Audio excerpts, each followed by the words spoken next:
and welcome to 9 to 42, the podcast from the team at the Guitar Show UK. Join us for interviews, updates and chat with artists, influencers and those that manufacture the gear that we love.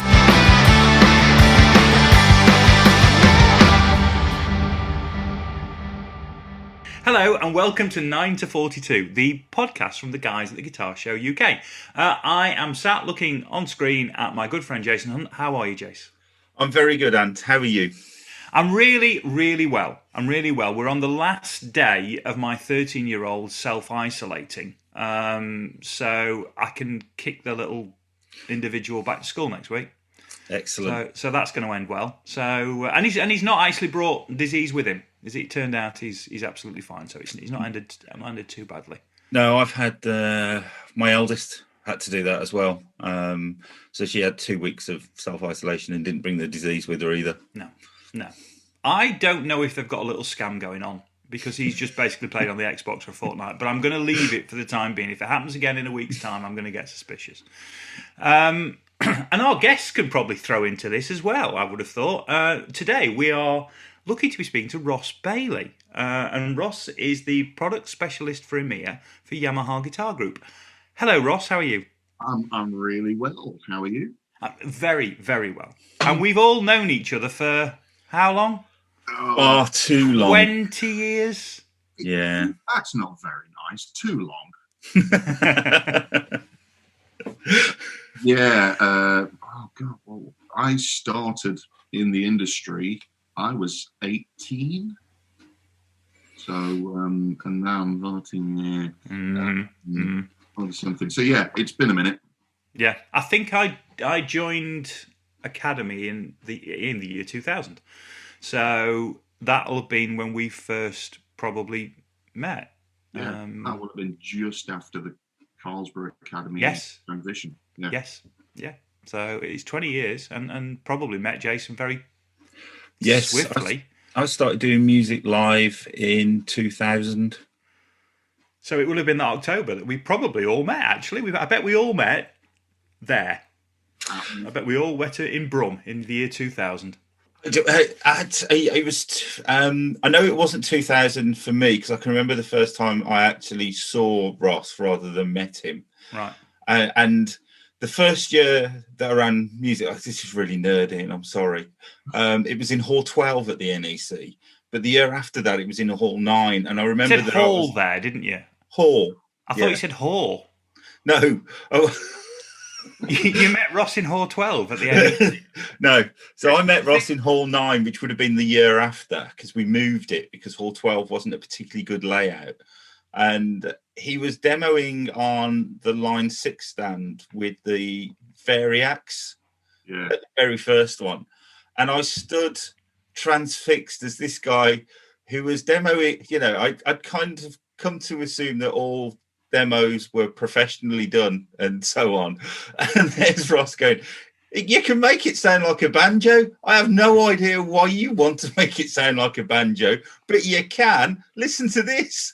And then played Deliverance or something on it. It was just the funniest demo I'd ever seen. It was absolutely brilliant.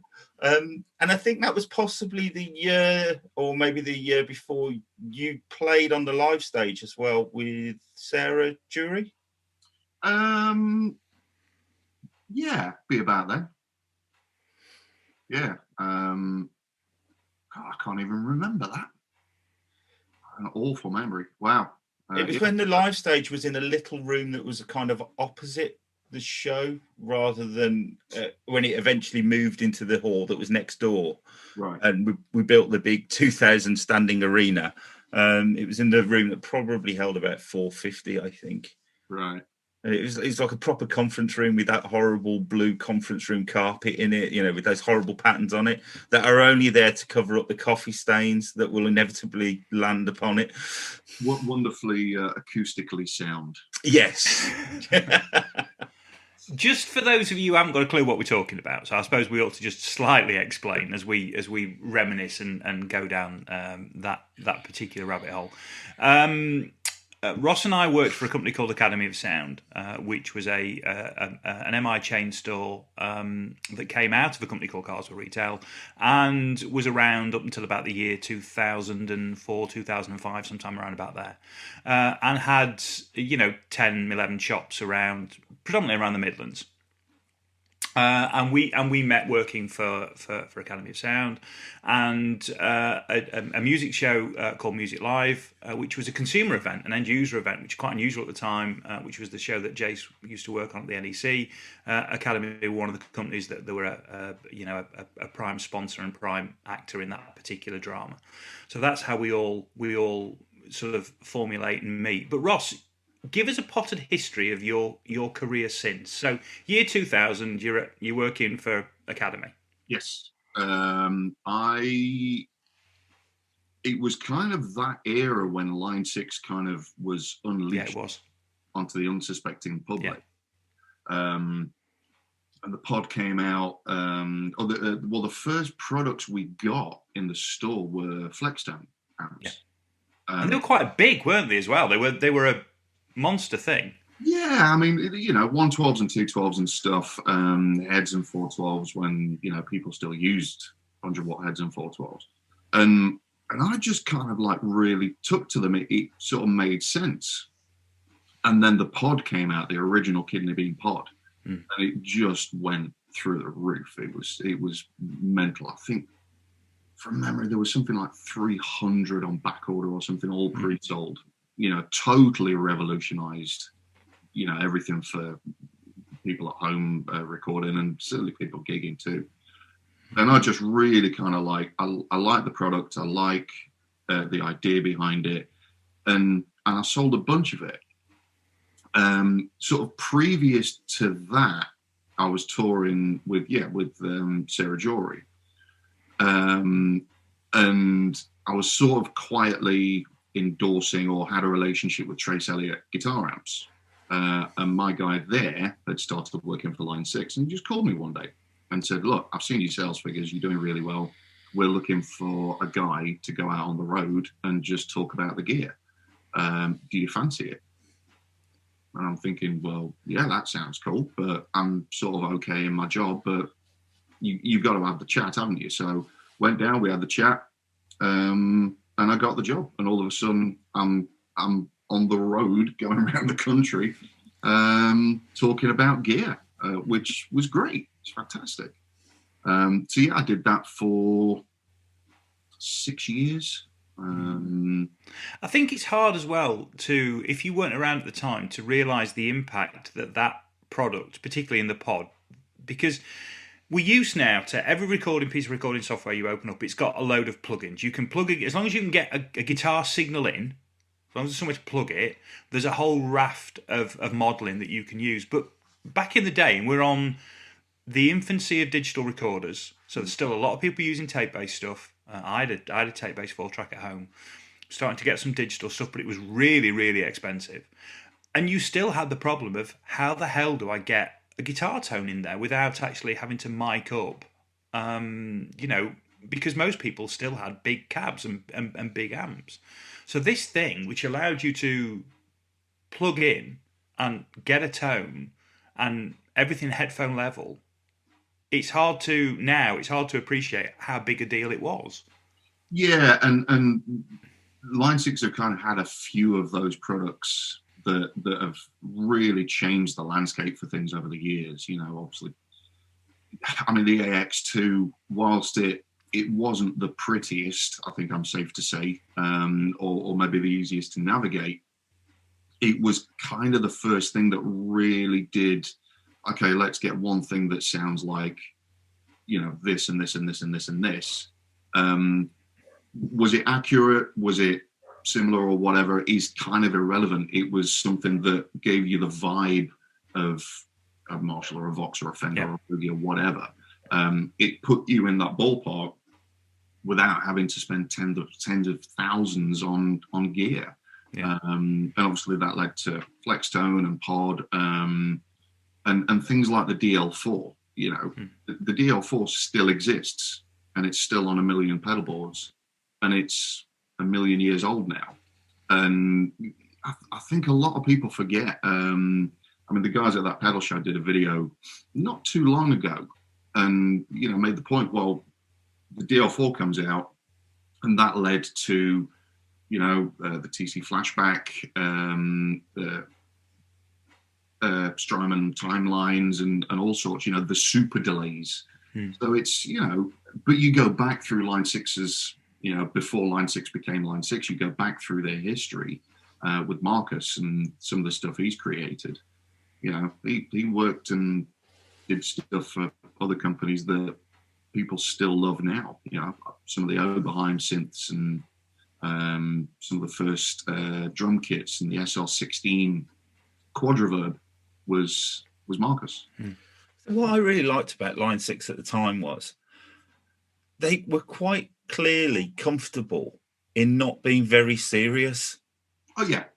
And it was fun. I mean, was it the Gear Monkey? Was that the sort of like software platform where you could have the Bohemian Rhapsody vocal plug-in and stuff like that? And it was just like the whole thing was just like whatever. It was so different from all of the other sort of like corporate presentations of what Gear could do. Yeah, but that's kind of important because I still see. And we've all seen for years, there's a lot of companies that can get, and serious is okay. That's fine, straight-laced is fine as well, but it's music. Yeah. It's music and it's gear. You've got to have a laugh. You've got to have fun because that's what we're all about. Well, I mean, to Jason's point, and it was a little bit, and it was unusual for the time, the packaging, the way that the manuals were written, everything was far more approachable than previous. Because if we'd grown up on, particularly if it was tech, we'd grown up on companies like Alesis or Roland and what have you, and their stuff is largely impenetrable. When you get to the manual and what have you, and yet the Line 6 stuff was really nicely put together, and it's far more reminiscent of what is the norm now. That's how stuff is now.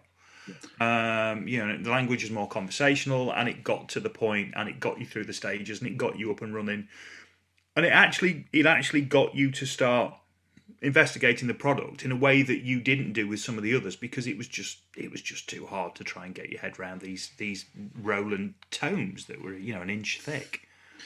Yeah, I can remember trying to read some of that stuff, and whilst I can understand every single word in the in the tome, I didn't understand them when they put them all together. It might as well have been in Greek as far as I was concerned. They were the right words, they just might not necessarily be in the right order. Yeah, that's it. Right. I think what the company's always been very conscious of, particularly with things like manuals, no one loves reading a manual. Right, it's the most tedious thing. You kind of, at the very most, you pull a manual out to do something specific because you can't figure it out.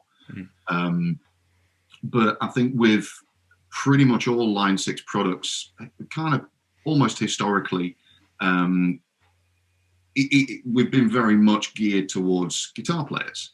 And let's be quite frank, guitar players generally are not super technically minded.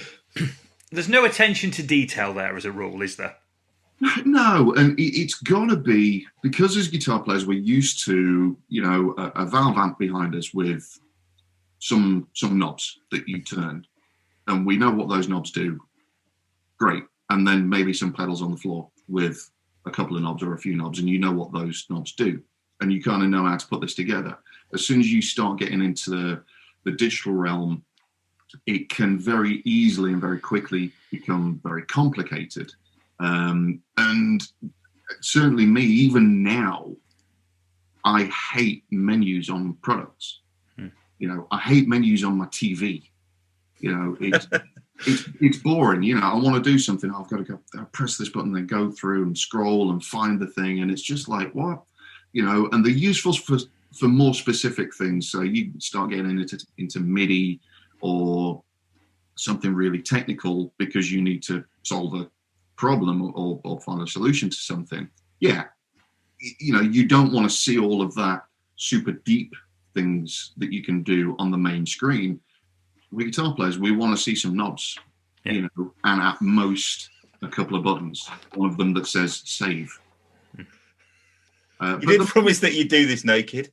The guitar world is literally the history of the knob, isn't it?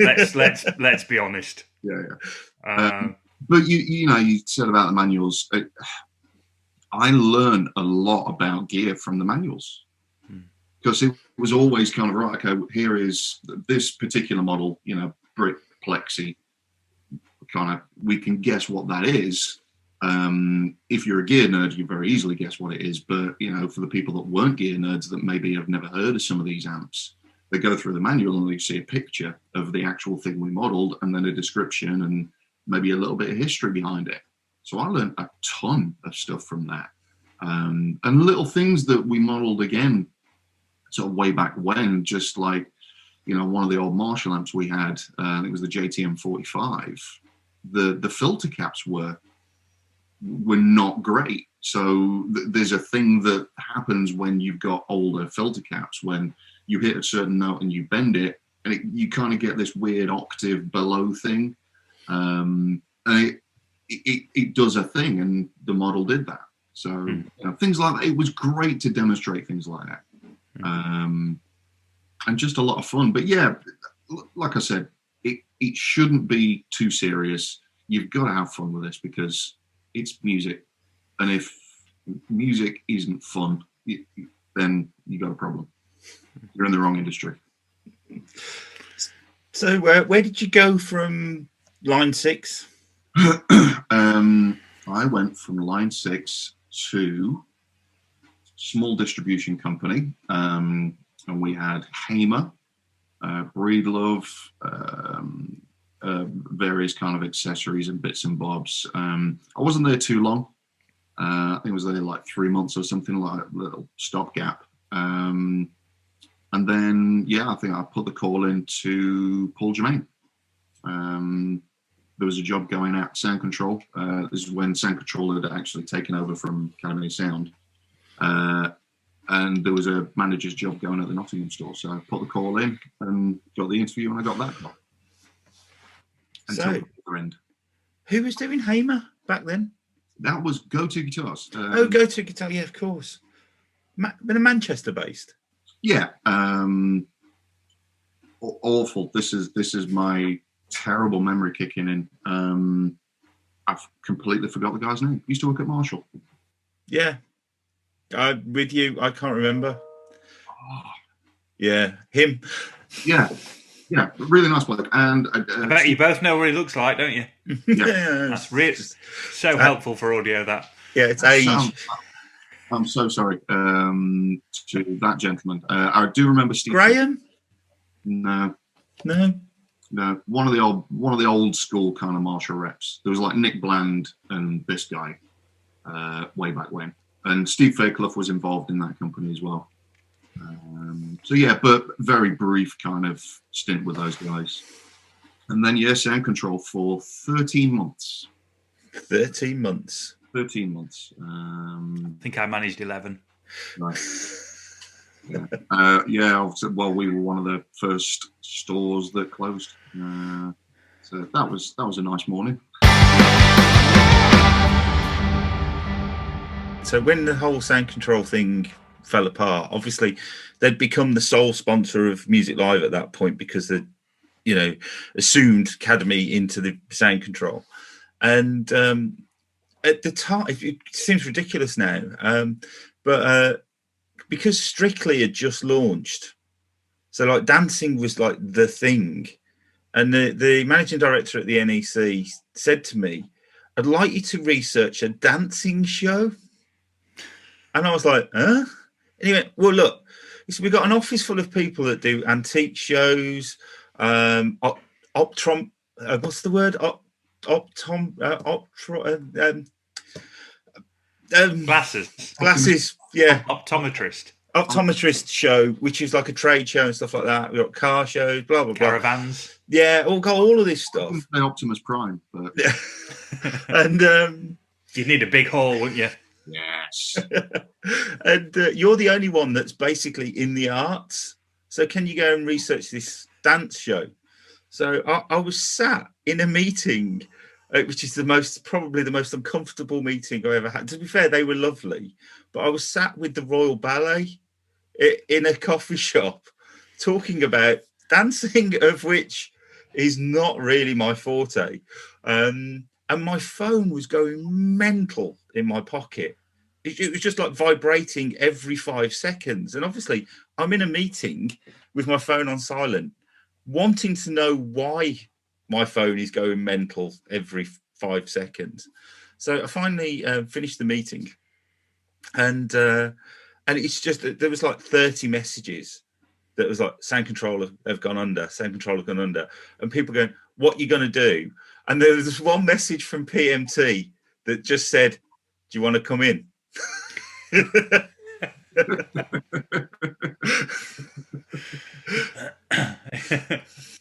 So and yeah, that was quite a stressful week. Losing your biggest sponsor, but not as bad as losing jobs because stores are closing and so on. Yeah.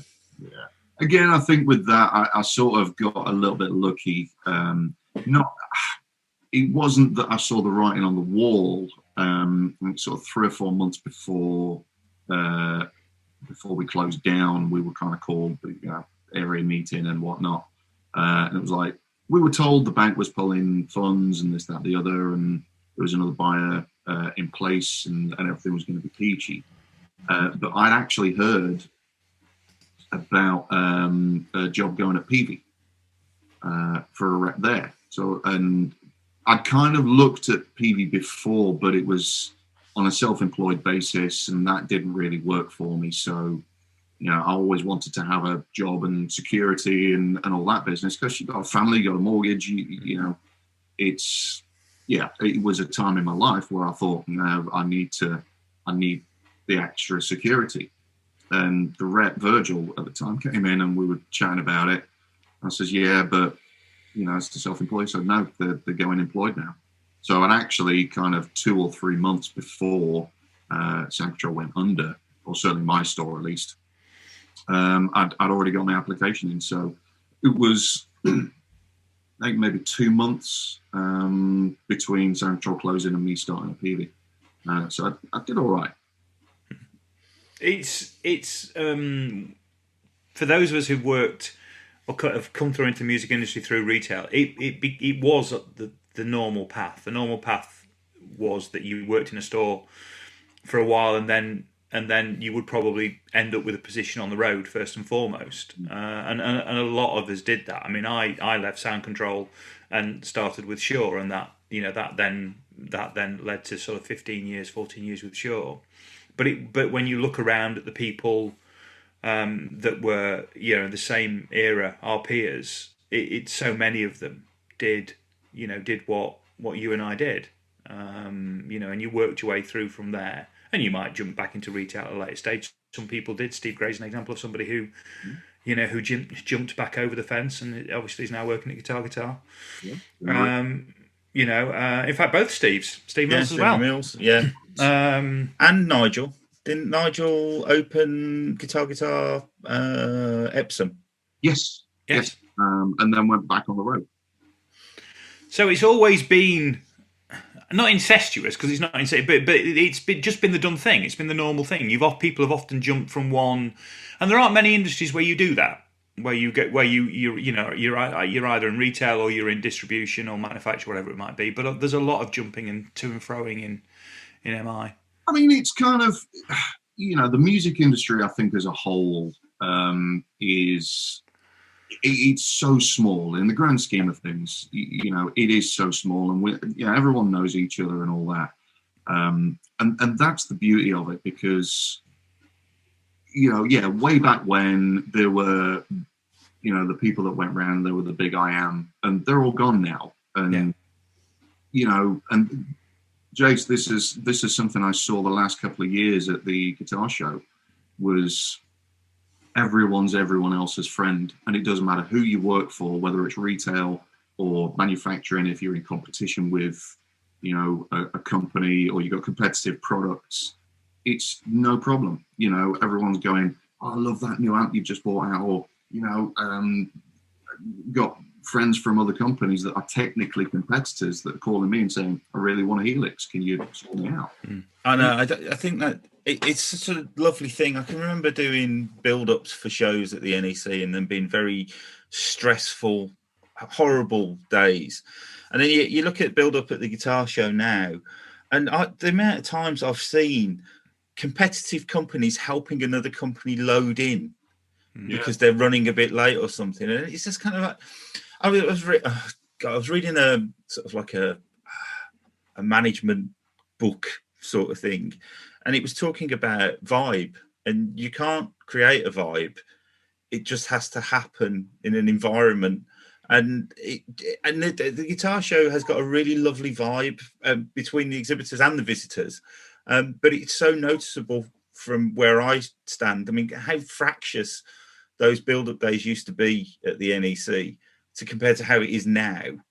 It's so much more pleasant to do it. I mean, I know there's a difference in scale, but I've actually probably got the same number of exhibitors. It's just lovely that everybody kind of gets on. And I think that, a lot of us, sort of me, we're all roughly the same age here. And everybody that's kind of running the companies now, or, senior in those companies, is our kind of age as well. And we've all kind of come through it in the last 20 years together, really.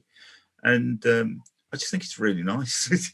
Yeah, and as we all know, the industry has changed. It's become more challenging, or different challenges, and ultimately, it's back to that thing that I said about, demoing or writing a manual or whatever. It's music. We shouldn't take it too seriously. There's definitely a serious element to the business side, but that doesn't mean that you can't, walk into a meeting and shake hands or have a hug or whatever and have a giggle. Ultimately, whether you're a competitive retailer or a competitive manufacturer, competitive demo guy, and I remember that being a thing where, I'm doing a demo, and the guy 3 stands down is trying to be louder. Yeah. To get the crowds. And it's like, well, A, don't do that, because it's not cricket. B, you're going to lose that battle. I'll always be louder than you if I need to be. Don't worry about that. And see, there's just no need for it, everything's changed from, the challenges we all face, obviously even more so this year, but just the kind of love that everyone has for each other. Because ultimately, we're all, musicians, whether you're a guitar player, a drummer, or a synth guy, or recording, or whatever. And it's nice because there's no bad gear out there. Every company has really upped their game, not just in design or usage or sound or whatever, but the actual manufacturing side as well. It's like no one will take, if you're subcontracting manufacturer for a product out and it arrives and it's crap, it goes back. Yeah. It's like, no, we firstly, we don't want that, but secondly, we kind of can't afford to have that, because if a company puts something that's crap out on the market, it's going to get called out. Everyone's an internet warrior these days. Yeah, I mean, it's so different, isn't it? I mean, there's a thread on the Fretboard forum at the moment, which is, what is the worst guitar you've ever owned? Yeah. And the first 3 guitars I ever owned were the worst guitars I've ever owned. Hondo, Columbus, and a Marlin. And it's just, I mean, they were just awful. But I mean, to Ross's point, there's nothing like that anymore. I remember buying Tanglewood guitars at Academy, and these things being astonishing for the money. Truly astonishing. The acoustics in particular, some of the acoustics were absolutely fantastic. And I equally remember, back at the beginning, Yamaha acoustics going back far enough that were, that time were a couple £100 and were truly terrible. And actually something happened in that period from sort of the mid-90s to the mid-2000s where everything just went up. And whether it was the companies at the bottom that dragged the branded companies up. But certainly when I was growing up and playing, even the branded stuff, they kind of took the piss at at the entry level price points, and then suddenly by mid 2000s, £100 bought you a usable instrument in a way that it never did when we were growing up. No. And I think that's testament to the industry, and your point's absolutely valid. I mean, even the own brand stuff, even some of the stuff that floats through, he's really, really good. It's we've, as an industry, we've got a real handle on that, and I think it's great. But the other bit you were talking about, we've always congregated in the bar at the end of the day. Yeah. I think that's one of the reasons why the industry feels the way it feels, because we've always got together and it didn't matter who you worked for. The number of times I'd be sat, in the bar when I was at AOS, sat in the bar with Andertons or with PMT or with sound control guys, or the number of times I was sat in the bar with people from Audio Technica or Sennheiser when I was at Shaw. It was never a thing. That was the best bit of NAMM. It really was the best bit of NAMM, and it's kind of hard to describe, isn't it? But there's Convention Way and the convention centres at the end of it, and either side you've got the Hilton and the Marriott. And when I started going to NAMM 20 years ago, everybody went to the Hilton. Now everybody goes to the Marriott. But it's just, these hotel bars are just full of Brits, aren't they? Just because the Americans tend to go to bed at about 7:30. Well, it's because they get up at 3:30, don't they? Oh, let's book a meeting. Let's do a late one. Let's meet at 5:30 in the morning. You what? What are you on about? A late one. The only time I ever have breakfast meetings are at NAMM. Oh. Anaheim is terrible. 6 o'clock in the morning, 400 pairs of chinos and 400 white shirts. That's all Anaheim is.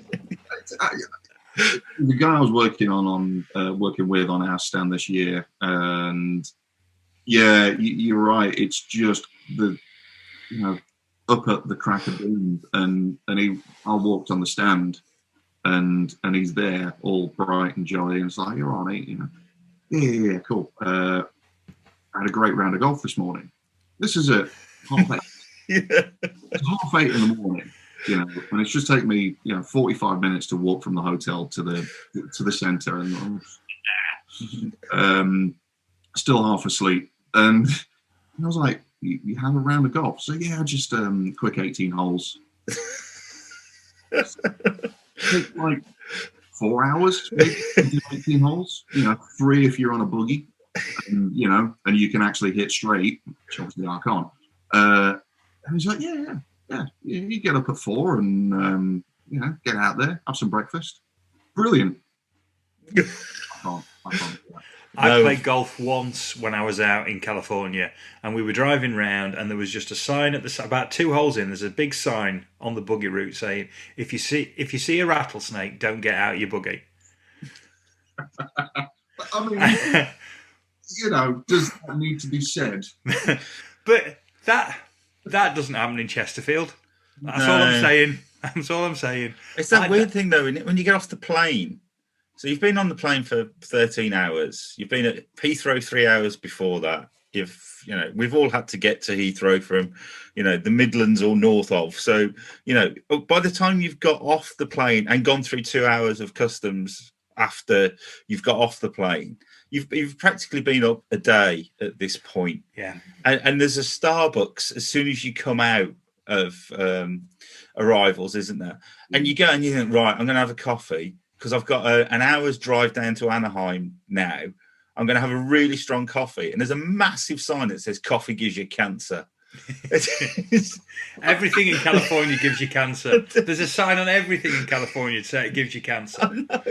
The state of California has decided that this Hershey bar will give you cancer.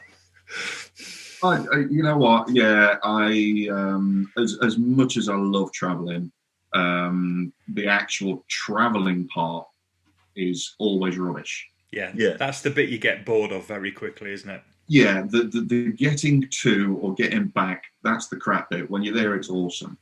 But yeah, the flight to LAX from wherever, and the first time I went, it was from Gatwick, which... Ooh. Oh, yeah. Ooh. Yeah, right. Ooh, dear. Ooh. That's a really, really, really long way away from Nottingham. Yeah, it is. It's, yeah. I'd rather go to Glasgow or something. But yeah, you walk out and there is that Starbucks bar, and it's like, if I saw that, coffee gives you cancer. I'm like, bring the cancer. I just walk up every time I've been. I just walk up to them and say, "What is the do you have a bucket? Yeah. You can fill with coffee, please. Yeah. Just water and caffeine. I don't care what it tastes like. That's what I need right now." But no, we always go when we go over. It's straight up to Calabasas to the office for a few days or a week before the show. So it's an hour and a half the other way. So bringing you back round, then you're currently at Peavey on your story. So Peavey for how long? He was 5 or 6 years, I think, something like that. And it was good, Again, it was the tail end of the Van Halen stuff. So I think it was a couple of years since Eddie had left Peavey with Wolfgang. And the EVH stuff came out, something that sort of era. Wolfgang's weren't around anymore. It had become the HP special and whatnot. But there were, we still did really well. 5150s and turned into 6505s and things like that. But it was great. We had some good products. We took on Buddha amps, which still some. Oh yes, I remember that. Yeah, I remember. I swear you were showing them to me. Would it have been at Frankfurt? Could have been at Frankfurt. Yeah, and they were awesome. They were really good, and it was kind of Buddha were. I think one of if we take sort of Randall Smith, boogie stuff, and Alexander Dumble out of the equation. Buddha were really the first kind of commercially available boutique brand. And point to point and all that. And Peavey took them on and did what they did with them, and they were awesome. I used Buddha for a bunch of years, and obviously Trace Elliott as well. But Peavey was cool.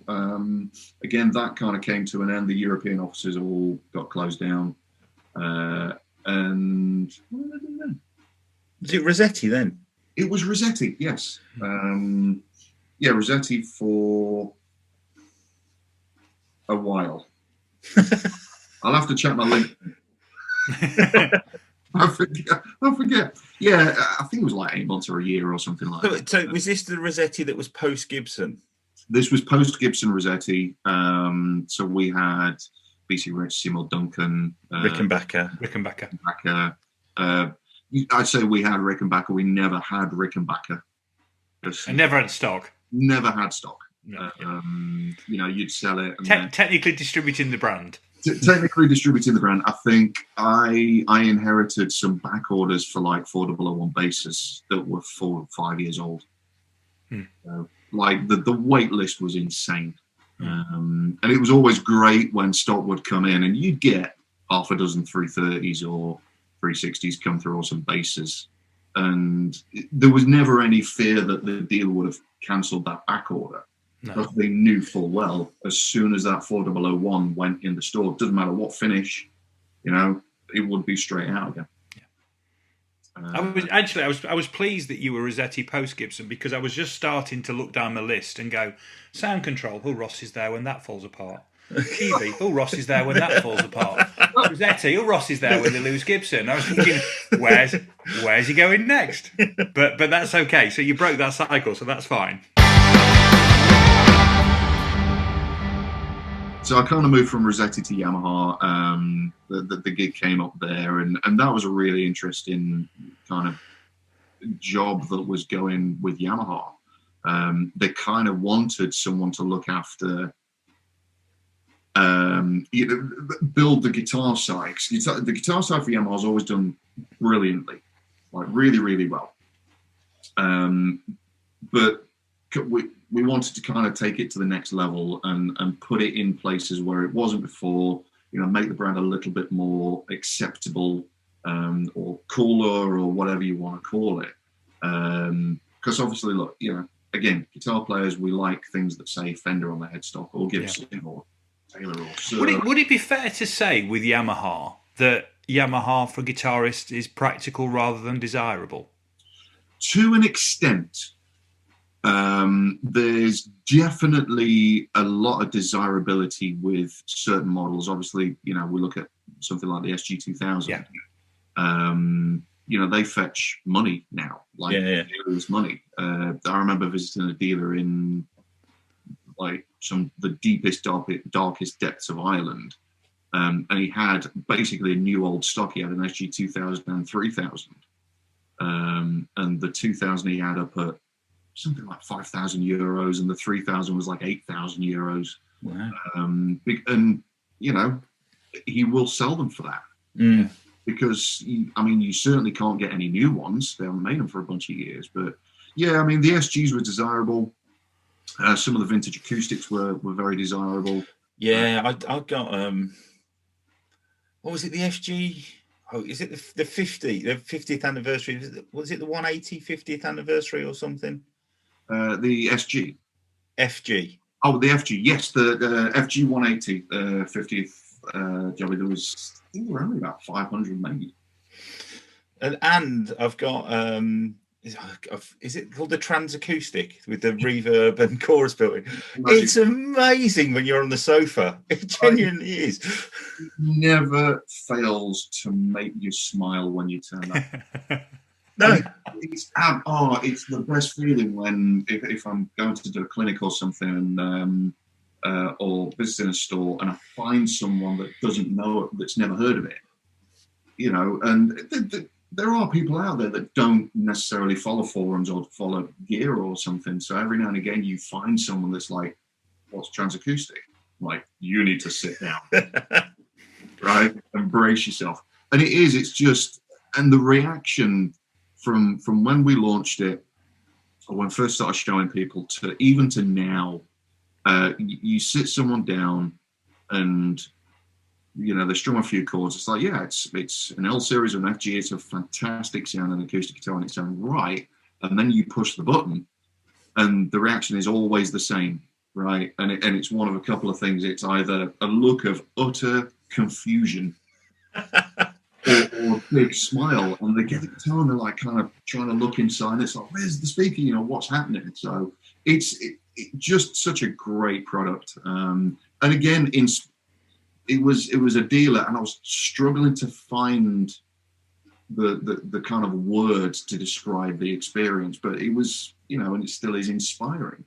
And that's important, because I think rarely do you find a guitar, not even a guitar product, a specific guitar that really sort of inspires you to play in a different way and for longer. You can get a new Strat, Pacifica, SG, Les Paul, whatever. You can get a new guitar, whatever that is, and have loads of fun with it for an amount of time.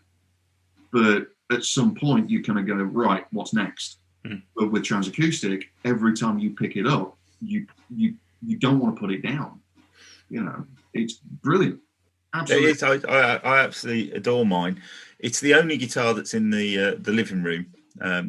Mainly because my wife wouldn't want 20 other guitars in the living room, but I just find it a fantastic sitting on the sofa, sort of like playing guitar. I actually took it to a recording session as well, and the guy that was engineering the session had never seen one. So I'm strumming through the song, and he's going, right, okay, and then I click the button, and like you say, that huge grin, it's almost laughing because it's so ridiculous. Right. It is, and it's cool that the way the kind of technology works is cool, because it does sort of surround you, because essentially the with the sound, I guess, and the effects, it's coming out the sound hole, but it's also coming out the back of the guitar, because that's what's being used as sort of a soundboard. You do get this immersive experience, and it's brilliant. I love the fact that I can pick it up, hit the button, and go like you would with an electric, and you get that sort of like massive hall thing. Because I mean, stupidly, I've got everything on max chorus, max reverb. It sounds like I'm in a cave most of the time. As a wise Swedish guitar player said, more is more. Yes, he did. So you were saying that you that point in time, Yamaha's trying to change the way its electrics are viewed. Yeah, I think there was still kind of a bit of a corporate edge, and things had already been put in place and changing. And there actually wasn't at that when I joined. There wasn't really a guitar player on the team. There were people that played guitar, but there wasn't a complete geek and dweeb like me. And it was. I always remember the interview, and I'm sat down with the guitar product manager and a couple of directors and sales managers and stuff, and it was clearly a test. Which, being the geek that I am, you flew through it. Managed to get through it, and Martin's there, and he's saying, "So do you know what a clon is?" I've actually got 3 of them, so yes. And you just saw his face kind of go, I've met my soulmate. So yeah, I think what was kind of needed at the time was just someone to put a different spin on things. And because I'm the least corporate person, you guys know. I'm really far away from being corporate. And there was the distribution company, Tony Owens. There you go. That's it. Tony Owens. For anyone just tuning in, that was a reference earlier. We can't remember his name. Tony Owens. Go to guitar. You know, that was very. I was instructed. You know, put a shirt on, put trousers on, wear nice shoes, so on and so forth. It's so uncomfortable for me. It's not what I'm about. You know, I'm the least, you know, groomed and kept person you'll ever meet. But so that kind of bothered me, and I've taken that with me through my career. But it needed a bit more of an edge on the guitar side, rather than kind of the sales guy walking in and going, right, okay, numbers. It was right, okay, the guy buying it is kind of going to buy it, and we've got to have the sales argument, but we've got to get the guys on side that are on the front line on the shop floor. And, you know, you kind of, as a guitar player, you talk in a particular way. And knowing, I guess, as much as I do about not just our gear, but everyone else's, it's right, okay, well, I can compare this to this and this and this and this. So it was important to be able to do that at the time, and they didn't have anyone that could do that could go in and, you know, talk with someone that loves custom shop and go, right, okay, well, do you know about our custom shop? And get really in depth with the geeky side of things. So it was, it was good. And it was actually the day that I got the phone call that I got the job was the day we launched Helix. Happy days. Don't you look good? Well, again, in the interview, we're kind of talking about Acts Effects and how at the time Pod HD can go up against that if it's put across in the right way, and so on and so forth. And there was a little bit of a kind of a smirk from them all. It's like, well, yeah, we might have something that puts us back in that game. And it was a week later or something, and yeah, suddenly Facebook page and there's Helix. It's like, oh, that's pretty. So it was a good time. It was a really good time. Cool. So was that just UK based? That was just UK based and sales based. I mean, it was only really originally Line 6 that I was officially a product guy, just talking about gear. But I mean, I've never been a great salesman. You know, my sales pitches has always been about the gear. You know, yeah. I have a really hard time, like I said, doing the corporate thing, sitting down and creating a spreadsheet and pie charts and business arguments and working all this out. I've never been very good at that. But what I can do is talk about gear. It's this and it's this and it compares to this. And okay, why is this model different to this competitor's model, or Why is it better? Or why is it on par? Why should you sell this? So on and so forth. So it was always being able to talk about our products versus someone else's, and just talk about gear, because I still like gear. I still get excited about it. But yeah, Peavey, Rossetti, Go To Guitars, they were all sales jobs. And Yamaha was sales as well. And that was great. Did a couple of years there.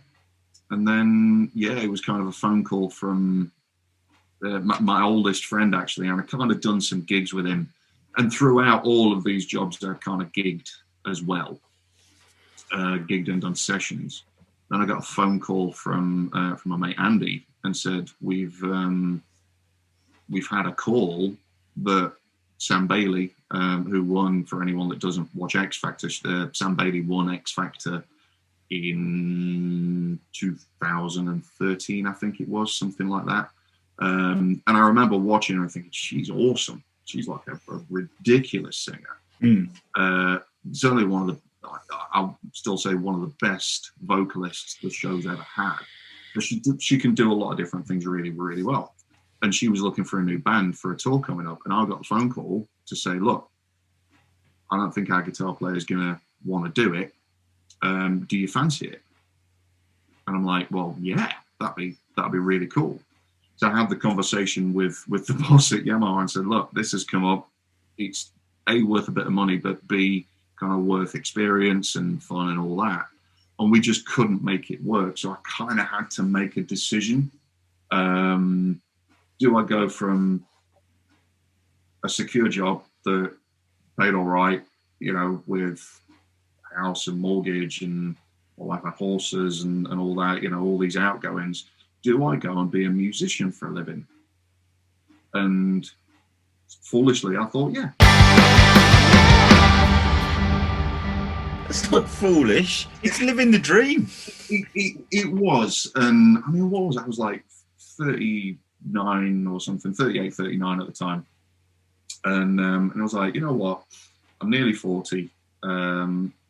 This is a great opportunity. And there was a bunch of freelance work with Yamaha as well. So I kind of sat down, looked at the numbers. It's like, yeah, well, I'm going to be a guitar player for a living, which on the face of it was a really stupid idea when you've got a big mortgage and expensive pets and a family and all that, because it was totally unknown. You know, I had no idea what I was getting myself in for. And it was brilliant. For 18 months, I managed to kind of survive and earn really good money. But, you know, anyone out there that wants to do it, you know, do it when your expenses are low, because there are times when you're earning a ton of money, and then there are times when you're earning literally nothing. You know, so it's a brilliant thing being a musician, and that's your only income. But it's also terrifying, you know, because yeah, you don't know when the next meal is going to go on the table. No, particularly right now, you know. Yeah, I mean, I'm so thankful for having, you know, the job I've got, because if I was self-employed now, like so many others, and I see friends who are still in that way, you know, you're just screwed. Yeah, it's been a really, really tough year for a lot of people. Tell me about it. Well, yeah, no, exactly. So, you know, I there isn't a day go by where I don't appreciate how lucky I really am. So you finish with Sam, and it's did you call Yamaha? Did a couple of years with Sam, doing freelance stuff for Yamaha. A few other bits and bobs. Had a bunch of sessions, and I was a chauffeur for a minute because it was a job and it earned money. So there you go. That's what you got to do, isn't it? Yeah. And while I was doing the freelance thing, a guy that I worked with at Line 6 originally, I was doing a clinic at the Yamaha London store, Yamaha Music London, and he sent me a message saying, "Do you fancy a coffee? You know, I'll come down." Yeah, absolutely, man. I'd not seen him for a bunch of years, and we sat and had a coffee, and he said, "Look, I'm putting this thing together. I need a product guy. it's this and this and this. Do you fancy it? And I'm like, yes. Yes, I do. I'd kind of done, as I like to call it, semi-retirement. I'd done that for a minute, and it was good, but things were starting to dry up a little bit. And I thought, no, you know what? I want that security again. Let's go for this. And it took a while. I think it took like 6 months to kind of from that initial conversation to actually getting the job. And yeah, I started back with the relatively new Yamaha guitar group, part of the company, in September 2018. And it was great. You know, it was suddenly I'm employed, and then within a couple of weeks, I'm flying to LA for 2 weeks and doing new stuff. And I'm kind of, and I've said for years that my favorite job that I've ever had was being a product specialist for Line 6, because it was great. You know, you talk about gear for a living, and you get to experience all this cool stuff. It's fantastic, you know. So I can't. There's many things that people can moan about in jobs. I can't really think of anything to moan about. Awesome. Not one thing. The team is fantastic. The company as a whole is awesome. Everyone looks after each other. Everyone's got everyone else's backs. But it does make me feel good and proud that I work for, you know, not just, you know, one of, if not the biggest company in the industry, but that's irrelevant if you don't have awesome products to talk about. And we've got really awesome products. You know, last night we dropped the new firmware for Helix, and it's just beautiful to see all the forums lighting up and going, oh, you know, 3.0, it's phenomenal and all this business. So, you know, as a company, we're committed to just making all this awesome stuff, and yeah, just get people playing. So it's, yeah, we're having a lovely time. Well, that's a nice way, nice point to get to, because that means we can ask you one final question, which has now become the signature 942 question. Okay. We tried a few, but this is the one that we're settling on. What's your favourite Carry On film? Camping. Okay. We've not had that before, have we? I don't think. Do you know? Surprising that we haven't. We haven't had camping before. Camping. It's a good choice. Good solid choice, I would say. I think camping. If not only for the Barbara Windsor scene. Yeah, that scene, isn't it? Yep. I mean, what not to love? Yes, indeed. Indeed. So camping, that's what we have. Now, in fact, actually, we've got one more question to ask you. We put a playlist together. So each episode has a Spotify playlist. So over to you, 5 tracks. What would you like? It can be tracks that you've played on. It can be tracks that it can be a timeline through your career. It can be the last 5 tracks you've listened to. It doesn't really matter. And if you don't get them all now, it's fine. We can talk about this off air. Okay. But anything instantly that springs to mind. Maybe kind of surprise some people. I suppose a little bit about my musical tastes. You kind of, you know, I'm a rock guy, particularly kind of, you know, cheesy rock because it's great and why not? But you know, when I was playing with Sarah Jory, that was country. Sam Bailey's very pop with a little bit of a rock edge, and then everything I do in between. I play in a band basically, so there's 4 of us, and we have various front people. So it's different singers, different styles of music, which keeps it really interesting for us. You know, we did some work with another X Factor guy, Andy Abraham, and that was... Is that the bin man? That's the guy, yeah. Yeah, and I'll tell you what, like ridiculously knowledgeable about music, like crazy. But we did a couple of projects with him, one of which was very sort of soul, soul stuff, Earth, Wind and Fire and so on and so forth. But then we also did a Nat King Cole project, which was terrifying because that's real jazz.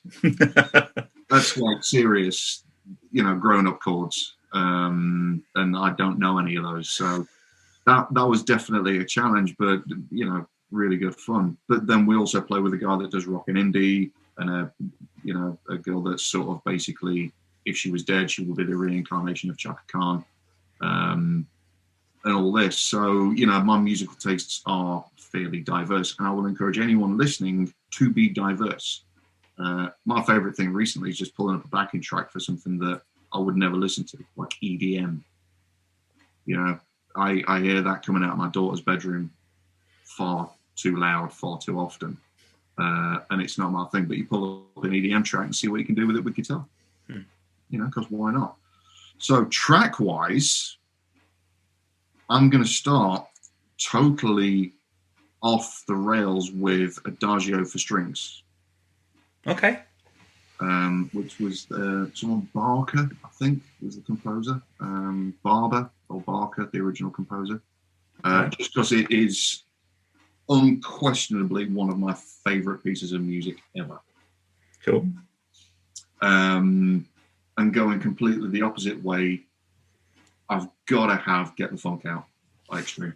Right. Okay. That talks very much to our era, that you had to live in that 2-year bubble to appreciate Extreme to quite the extent that we all do. Well, when I... No, don't include me in that. Do you like Extreme? I'm a bit older than you, aren't I? I was out of that bubble. They were just a bit... just pop.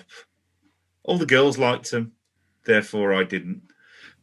I think, and I've seen this, I think it was Brian May, actually, himself, that said if there was one, like the Freddie Mercury tribute concert, where like all the bands came on and Metallica played Metallica songs and all these people played their own songs and all that, and there was the occasional Queen cover in there played really poorly, and Extreme came on and just did this like 15-minute medley. Queen medley, didn't they? Yeah.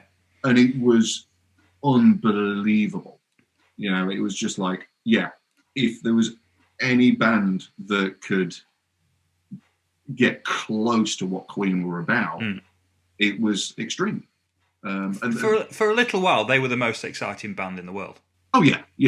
Because I think it was interesting, and More Than Words comes out, and I think like so many guitar players, the first experience that we all had of Nuno was in Bill and Ted's. Yeah. And it was like, what the hell's this? And then More Than Words comes out, and it's this wonderful ballad, and chicks dig it and all that.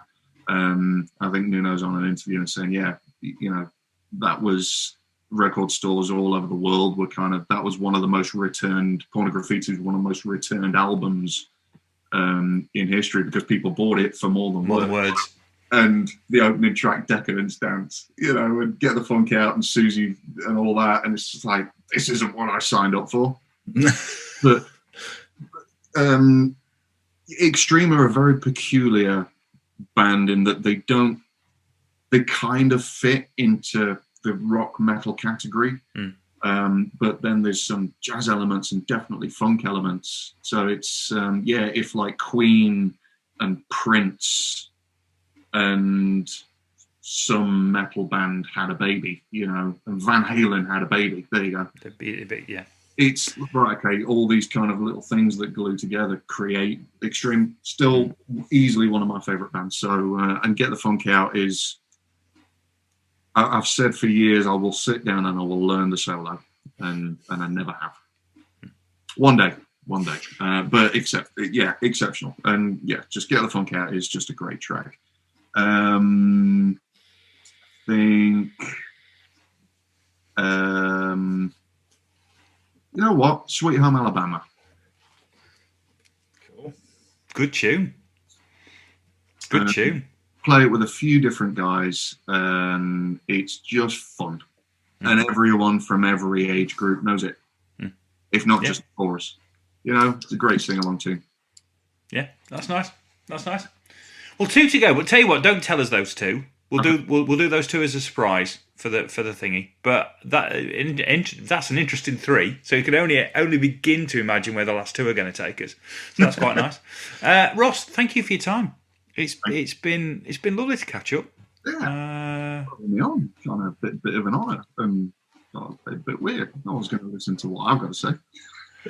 I'm amazed that people listen to what we've got to say, so I wouldn't worry about it. We're constantly astonished, but the same 6 people who listen to the rest will probably listen to this one, so it's fine. And one of them's Craig in Canada, so yeah. Hi, Craig in Canada. Hi, Craig. But no, thank you very much. It's been an absolute pleasure, and we'll see you all next time. All right, bye. Cheers. Take care.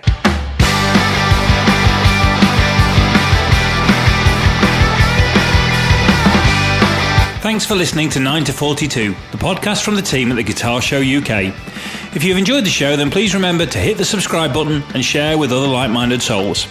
For more information about 9 to 42, please follow us on Facebook, Twitter or Instagram at the Guitar Show UK. This has been an A Short Stories production.